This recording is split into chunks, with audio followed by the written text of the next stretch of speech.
이런 것이 너희에게 있어 흡족한 즉 너희로 우리 주 예수 그리스도를 알기에 게으르지 않고 열매 없는 자가 되지 않게 하라라는 말이 나와요. 이게 베드로후서 1장 8절 384면인데, 자, 예수님에 대한 설명이고 예수 그리스도를 통한 믿음의 백성들로 살아가는 자들의 삶의 모습을 설명하는 건데, 베드로후서 1장 8절 이런 것이 너희에게 있어 흡족한 즉, 자, 이런 것은 앞에 있는 쭉 7절까지의 내용이에요. 사랑을 더하라로 끝나는 그 내용, 이런 것이 있어야 하는데, 우리 주 예수 그리스도를 알기에 게으르지 않고, 너희는 게으르지 말고 열매 없는 자가 되지 않게 하라. 이때 게으르다 이 단어가 바로 아로스라는 단어라는 겁니다. 자, 또 다른 의미에서는 이 단어가 놀고 있는, 뭐 비슷하죠? 놀고 있는, 일거리가 없어 놀고 있는, 게으른이라는 말과 다 유사하지만 놀고 있는 상태, 요 상태, 아니면 생각 없는, 생각이 없고 그냥 놀고 있는, 뭐 이런 의미를 좀 갖고 있는 게 있어요. 자, 포도원의 비유인 20장을 한번 보세요. 20장, 마태복음 20장. 천국은 마치 포도원 품꾼을 얻어 포도원에 들여보내려고 이른 아침에 나간 집주인과 같다라는 이 비유의 말씀이 있죠. 이게 20장 1절입니다. 그때 그가 하루에 한 데나리온씩 품꾼들과 약속하여 포도원에 들여보내고 제3시에 나가본 장터에 뭐하고 있어요? 이거 놀고 있다고 했죠. 이 놀고 있네. 이 상태에 있는 사람들 정말 놀고 있잖아요. 이 상태에서 지금 포도원에 못 들어가는 사람들 있죠. 놀고 있어서, 게을러서, 그 해야 할 일이 뭔지를 몰라서 지금 밖에서 그 안으로 들어가지. 일단 포도는 뭔지 다 아시죠? 이사야 5장에 나와 있는 그 포도원을 말합니다. 포도는 이스라엘을 말하는 거고, 이스라엘 나라를 말하는 게 아니라 교회라는 이스라엘을 말하려고 하는 거예요. 그 안에 들어가도록 하는 그 포도원 지기가 나가서 품꾼들을 찾아 집어 넣는 거예요. 지금 들어갈 때 약속해 주죠. 임금은 얼마? 한 데나리온을 준다고. 시간에 관계없이 모든 사람 한 단위로 주는 겁니다. 그때 6절도 한번 보겠습니다. 제11시에 나가보니 거기 서 있는 사람들이 또 있는지라 이르되 너희는 어찌하여 종일토록 놀고 여기 서 있느냐라고 할. 이때 이 놀고가 이게 지금 그런 이야기예요. 뭘 해야 할지 모르는 거잖아요. 놀고 있다는 거. 그래서 생각 없는이라는 의미도 같이 담겨 있다는 겁니다. 디모데 전서 5장을 한번 볼게요. 디모데 전서 5장 12절. 디모데 전서 5장 12절 한번 보세요.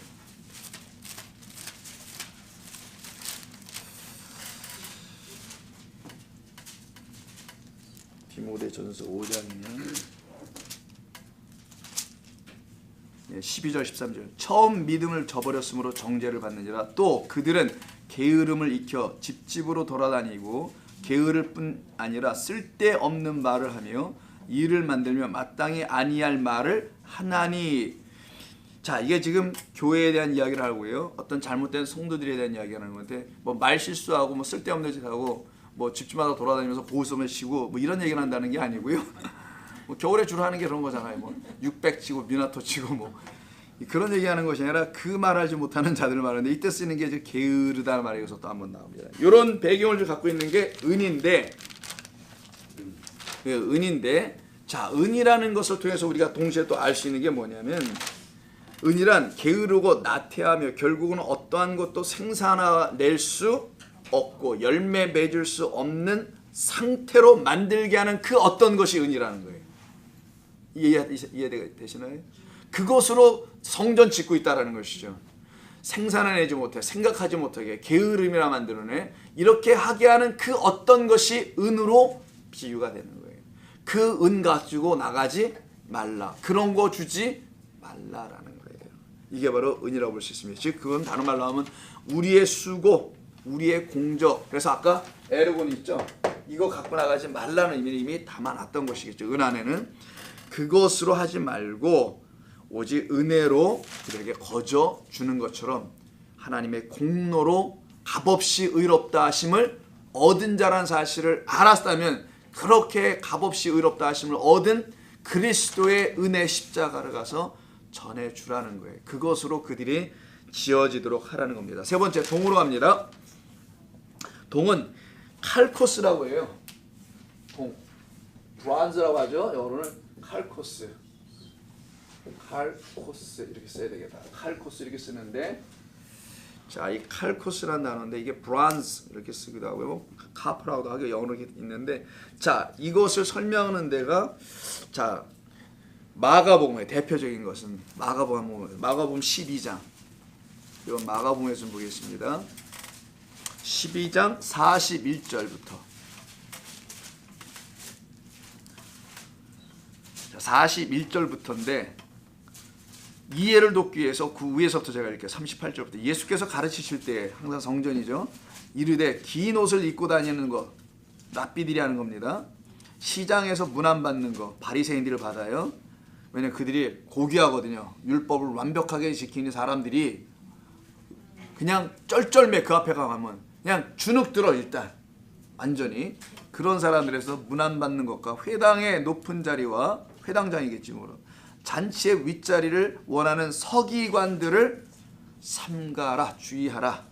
그들은 과부의 가산을 삼키며 외식으로 길게 기도하는 자니 그 받는 판결이 더욱 중하리라. 중형받는 거라. 중형, 최고의 중형, 상형인데, 그리고 다음에 나오는 말이 41절이에요. 그래서 예수께서 헌금함을 대하여 앉으사 무리가, 그러니까 성전이죠. 여기가 지금 어떻게 헌금함에 돈을 넣는가를 보실세. 여러 부자, 이 부자 누구예요? 위에 본문에서는 쭉 나온 38, 9절이죠. 과부의 가산을 삼킨 자들입니다. 그래서 부자 된 자들이겠죠. 이건 경제학적으로 읽으면 안 된다고 그랬어요.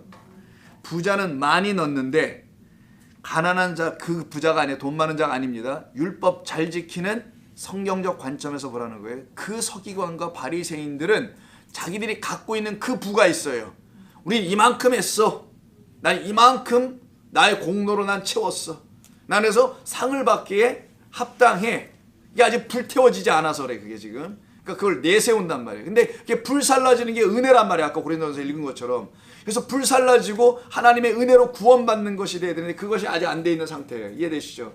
그 상태에 있는 이 사람들이 지금 부자라는 겁니다. 성경에서 부자는 그 부자밖에 없어요.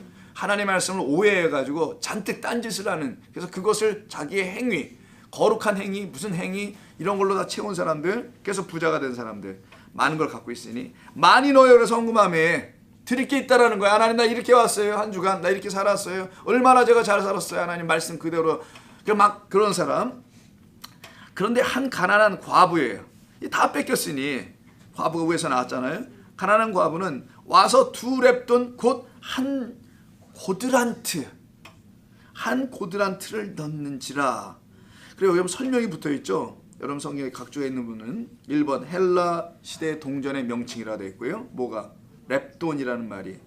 2번 고드란트는 로마의 동전. 그러니까 이건 누가복음이 마가복음이잖아요. 이방인들 위해 쓴 책이란 말이에요. 특별히 이제 베드로가 이방 땅에 가서 복음을 전할 때 이걸 갖고 썼으니까 그들이 이해할 수 있도록 헬라와 로마의 돈으로 다 설명하는데 이게 단순히 헬라의 돈, 로마의 돈으로만 설명한 게 아니에요. 여기에 돈의 숫자가 다르잖아요. 렙돈에는 몇 개 붙었습니까? 둘. 고드란트에는 하나. 각각 둘과 하나가 붙어 있다는 차이점을 갖고 있어요. 그게 바로 경제학적으로 읽지 않는 거라는 겁니다. 당시에 화폐가 이러니까 그들에게 이해할 수 있도록 이렇게 설명한 거야. 이거는 문화적으로 그 컨텍스트에서만 성경을 보는 사람들이에요. 그러나 이걸 성경적으로 보는 사람들은 거기에 멈추지 않고 그건 설명의 도구고 당시 이렇게 사람들이 살았습니다. 그거하고 지금 우리하고 무슨 상관이 있어요? 우리는 지금 10,000원짜리 배추 잎이라고 하나? 뭐라고 하나? 뭐 이런 걸로 설명하잖아요. 시대가 달라져 있죠. 근데 그걸 뭐가 문제가 그게 중요한 거냐고요. 중요한 거는 두 렙돈과 한 고드란트가 중요한 거예요. 숫자 둘과 하나라는 게 키라는 겁니다. 자, 두 렙돈이에요.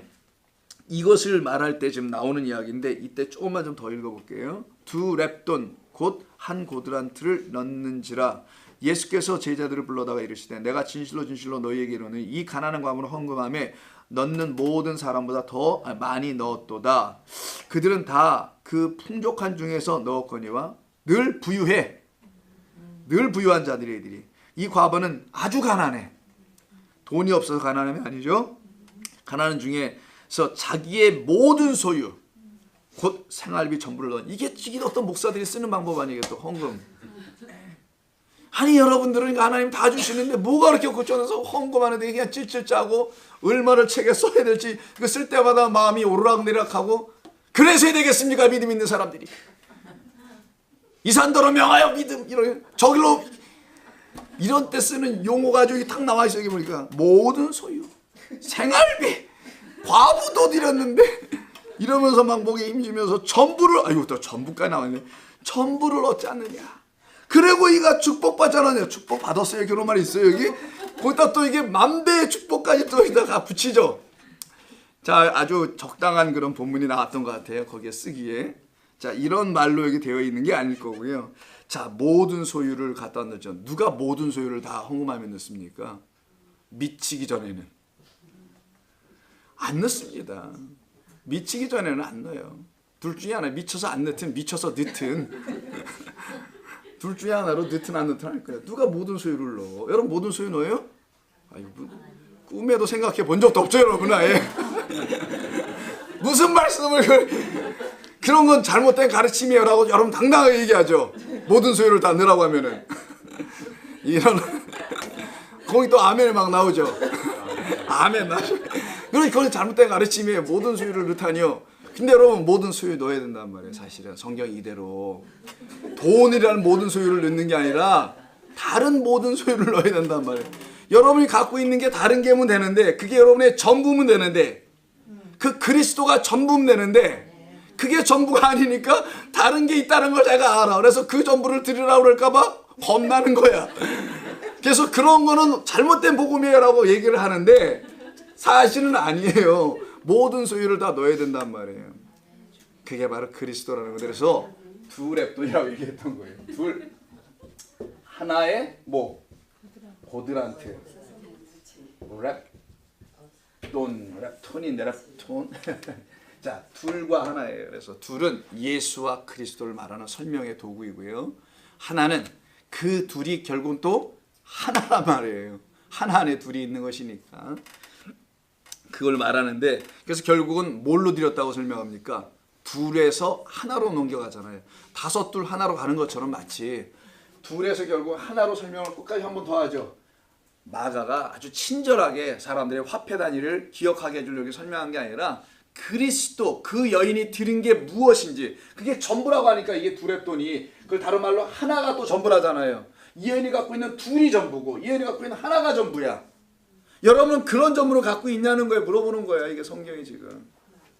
나는 이 둘이라는 전부를 갖고 있는지 예수와 그리스도라는 이 둘이라는 전부를 갖고 있는지 나를 위해 죽으신 그리스도 나를 위해 부활하신 성령 예수 그리고 그리스도 그를 갖고 있는지 그가 나에게 또 하나인 독생자네 하나로 오신 하나님이시네 그 여호와이시네 그런 분을 전부로 갖고 있냐. 그건 뭐예요? 나는 여기로 집 져줬다는 거잖아요. 내 집의 재료는 이걸로 다 져줬다는 거 아니에요. 그 자기가 드릴 게 이거밖에 없는 거예요. 그 부자 청년이 너 모든 소유를 다 팔고 나를 따라와. 너 이거 받을 거니까. 그가 율법을 지키는 사람이었잖아요. 그것으로 부자인 그. 그래서 이 가난한 과부는요. 푸토코스란 말이니까 이게 또 그 가난한 영혼에게 채워질 유일한 것은 뭐 예수 그리스도밖에 없으니 그걸 두 랩돈과 한 고드란트라고 설명을 지금 하고 있는 거예요. 자, 그럼 두 랩돈 한 고드란트는 단위가 다른 게 아니라 같다라는 거잖아요. 헬라 돈의 이 가치는 로마 돈의 이 가치와 같다라고 설명해. 등가 얘기해서 자, 두 랩돈 이꼴 하나의 고드란트 이꼴 또 뭐가 하나 더 있어요. 한 데나리온이.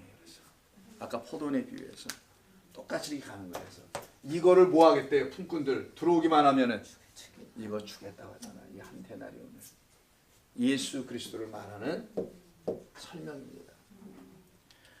하나님 아버지께서 아버지가 농부잖아. 항상 요한복음 15장의 포도원의 비유에서도 아버지는 농부라. 농부가 그 집 땅 주인 아니에요. 포도원 주인. 그가 아들을 보내는 이야기를 하는 거예요. 그래서 품꾼들 이 세상의 사람들 불러 모으겠다라는 거예요. 모으고 내가 한 데나리온 줄게. 한 고드란트 줄게. 두 랩돈 줄게. 그래서 고드란트는 의미가 쿼라고 지난번에 설명드렸죠. 쿼라라는 말이 여기서 나온 거 라틴어 쿼타르라는 말인데 쿠아타르. 그래서 여러분 저 멕시칸 말 좀 하십니까? 꽈따로 뱉고 꽈또 뭐 꽈또인가 뭔가 뭐 쿼를 쿼로라는 말 영어가 여기서 나니까 4분의 1이죠. 4분의 1. 항상 지난번에 설명했어요. 더 안 할게요. 했으니까 4분의 1은 4에 또 사실은 4를 이루는 것 중에 하나니까 이 4개가 모이면은 4분의 1, 4분의 1 수학 다 아시죠? 4개가 모이면 4분의 4 된다는 거. 4분의 4는 1이잖아요. 그 4를 완성하기 위해서 이 땅에 오신 하나라는 걸 설명하는 겁니다.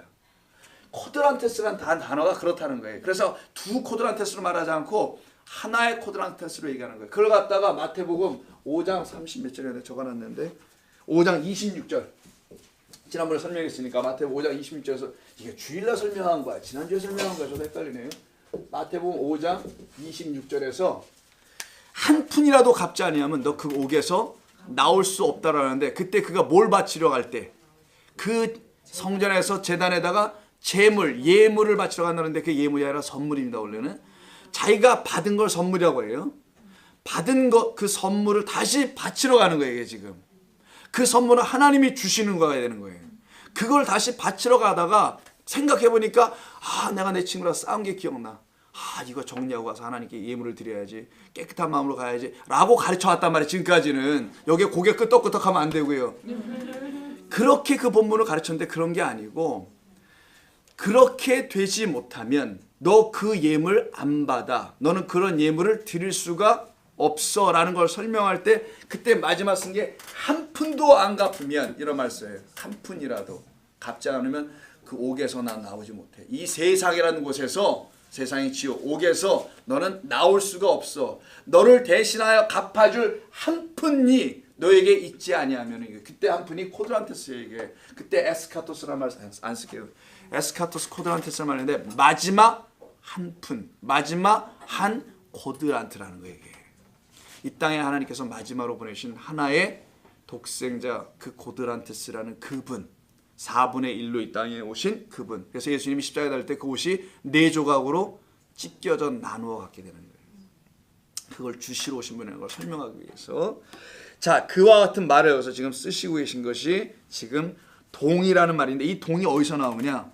이때 41절에 돈이란 말이 나와요. 헌금함에 돈을 넣었다.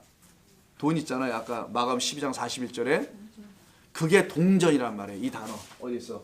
칼코스란 말이에요. 이것을 지금 넣는 자들이에요. 그들은 전부 다 동전을 넣어. 동을 넣어.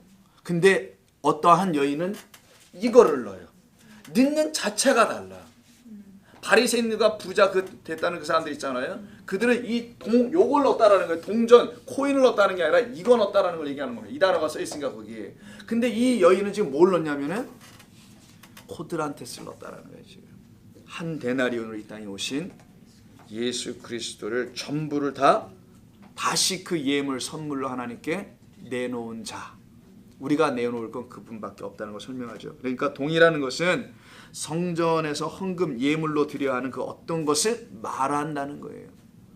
너희는 그런 돈 가져가지 말고 그런 은 가져가지 말라는 거죠. 결국 금은 동은 모두 다 유대 백성들의 삶에 있어서 성전과 예배와 관련이 있는 말들이지 돈을 의미하는 화폐 단위를 설명하는 내용이 아니었다는 겁니다. 그럼 무엇일까? 무엇을 가져가라고 말씀하신 것인가? 말씀한 것처럼 나를 가져가라는 거예요. 내가 너에게 거저 주었잖아. 지금 나를 가지고 나가.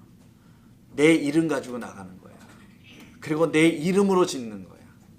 나라는 이름 그 반석 위에 집을 짓는 일이야. 그 일을 하라고 주님께서 말씀하시는 거죠. 그럼 예수님 자신을 가지고 나가라는 거잖아요. 좀 표현이 그런가요? 그래서 우리가 예수 믿으세요라고 해서 또 얘기하는 건가 그럼요? 그런 말일까요? 이게 예수 믿으세요라면 예수 믿던 거예요? 설명을 해줘야죠. 예수는 다른 말로 하면 은혜와 진리라고 하는 거예요. 모세는 율법을, 예수는 은혜와 진리를. 요한복음 1장 17절의 말씀이에요. 그러니까 예수 당신 자신을 가지고 나가라는 것은 문자적으로 예수를 가서 뭐 어떻게 하라는 게 아니라 그분이 은혜, 그분이 진리예요. 그분이 하나님의 은혜로 오신 거고 하나님의 은혜를 말씀하는 설명하는 거고 그분만이 진리를 갖고 계신 분이에요. 그 진리를 설명해 줘야지. 그러면 이 세상과 다른 이야기를 교회가 할 줄 알아야죠. 세상의 모든 종교들이 다 하고 있는 이야기를